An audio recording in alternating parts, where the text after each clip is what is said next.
अस्सलामुअलैकुम व आदाब दोस्तों आपने एडीआर का नाम तो सुना ही होगा। एसोसिएशन फॉर डेमोक्रेटिक रिफॉर्म्स एक Delhi based non governmental organisation जिसको एस्टैब्लिश किया गया था 1999 में। एडीआर इलेक्टोरल और पॉलिटिकल रिफॉर्म्स के एरियाज में काम करती है, यानी निर्वाचन और राजनीतिक सुधार के क्षेत्र में, इस मकसद के साथ कि भारत की राजनीति में ट्रांसपेरेंसी और अकाउंटेबिलिटी यानी पारदर्शिता और जवाबदेही लाई जाए। एडीआर की रिपोर्ट के मुताबिक पिछले 5 साल में यानी 2016 से लेकर 2020 तक 433 एमपीज और एमएलएज ने पॉलिटिकल पार्टीज को स्विच करके इलेक्शंस लड़े। पॉलिटिकल पार्टीज को स्विच करने का मतलब एक पॉलिटिकल पार्टी को छोड़कर दूसरी पॉलिटिकल पार्टी ज्वाइन करके इलेक्शंस लड़े। आपको बखूबी इल्म होगा कि जब एक कंटेस्टिंग कैंडिडेट इलेक्शंस के टाइम अपना नॉमिनेशन फॉर्म फिल करता है तो नॉमिनेशन फॉर्म के साथ उसे एक सेल्फ डिक्लेरेशन या सेल्फ स्वॉन एफिडेविट भी सबमिट करना पड़ता है। इस एफिडेविट या शपथ पत्र में कंटेस्टिंग कैंडिडेट अपने एसेट्स की डिटेल, यानी उसके पास कितनी मूवेबल प्रॉपर्टी है, कितनी इमूवेबल प्रॉपर्टी है, कितनी एग्रीकल्चरल लैंड है, कितनी रेजिडेंशियल बिल्डिंग्स है, कितनी कमर्शियल बिल्डिंग्स है, सोर्स ऑफ इनकम क्या है, इनकम टैक्स की डिटेल, कोई अगर कोर्ट की प्रोसीडिंग्स है या क्रिमिनल प्रोसीडिंग्स है उस कैंडिडेट के खिलाफ, मींस इन तमाम चीजों की एक डिटेल देनी पड़ती है। एडीआर और नेशनल इलेक्शन वॉच ने मिलकर इन सेल्फ स्वॉन एफिडेविट्स को एनालाइज करके ये रिपोर्ट तैयार की है और इस रिपोर्ट के आंकड़े चौंका देने वाले हैं। मतलब 433 में से 405 एमएलएज थे जिन्होंने पॉलिटिकल पार्टीज को स्विच किया, यानी एक पॉलिटिकल पार्टी को छोड़कर दूसरी पॉलिटिकल पार्टी ज्वाइन करी। और इसमें सबसे ज्यादा नुकसान जिस पॉलिटिकल पार्टी को उठाना पड़ा वो थी Indian national Congress.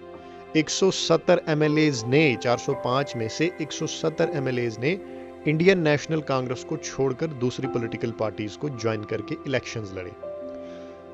Bharatiya Janata party के 18, बहुजन समाज पार्टी के 17 और तेलुगु देशम पार्टी के 17 एमएलएज ने पॉलिटिकल पार्टीज को स्विच किया।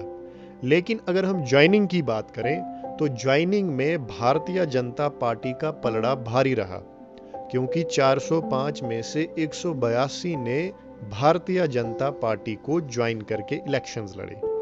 वहीं अगर हम मेंबर ऑफ पार्लियामेंट्स की बात करें तो मेंबर ऑफ पार्लियामेंट्स की जो तादाद रही बोथ लोकसभा और राज्यसभा में वो रही 28, और 28 में से ज्वाइनिंग की अगर हम बात करें तो यहां पर भी भारतीय जनता पार्टी का स्कोर ज्यादा रहा, क्योंकि 28 में से 10 से ज्यादा मेंबर्स ने भारतीय जनता पार्टी को ज्वाइन किया। अगर हम इन कैंडिडेट्स की या इन मेंबर्स के फाइनेंशियल बैकग्राउंड पे नजर डालें तो 433 में से 373 कैंडिडेट्स जो थे वो करोड़पति थे, यानी उनके पास जो एसेट्स थे वो करोड़्स में थे। और इस लिस्ट में जो सबसे टॉप पर हैं वो है कर्नाटका के एन नागराजू, जो पहले इंडियन नेशनल कांग्रेस में थे और बाद में उन्होंने भारतीय जनता पार्टी को ज्वाइन करके 2019 कर्नाटका बाय इलेक्शंस में हिस्सा लिया। उनके पास संपत्ति बिलियंस में थी। और इस लिस्ट की बॉटम पे थे वेस्ट बंगाल के असीत कुमार मल, जो पहले इंडियन नेशनल कांग्रेस में थे और बाद में ऑल इंडिया तृणमूल कांग्रेस को उन्होंने ज्वाइन किया। उनके पास एसेट्स महज 2 या 2.5 लाख के थे।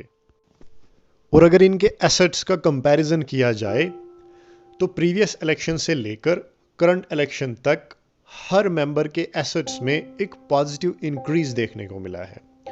और इस लिस्ट में जो सबसे टॉप पर हैं उनके एसेट्स में पिछले इलेक्शन से लेकर नए इलेक्शन तक 69% का इंक्रीज हुआ है। यानी अगर उनके पास पिछले इलेक्शंस में संपत्ति 10 करोड़ की थी तो वही करंट इलेक्शन में 16 या 17 करोड़ के आसपास पहुंच गई है। रिपोर्ट के मुताबिक 433 मेंबर्स में 225 ने इलेक्शंस जीते, यानी इलेक्शन जीतने वालों की तादाद जो है उनकी जो परसेंटेज रही वो रही 52%।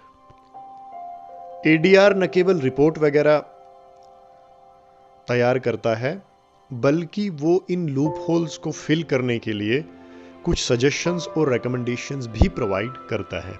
उम्मीद करता हूं कि आपको ये मेरा वीडियो पसंद आया होगा। शुक्रिया।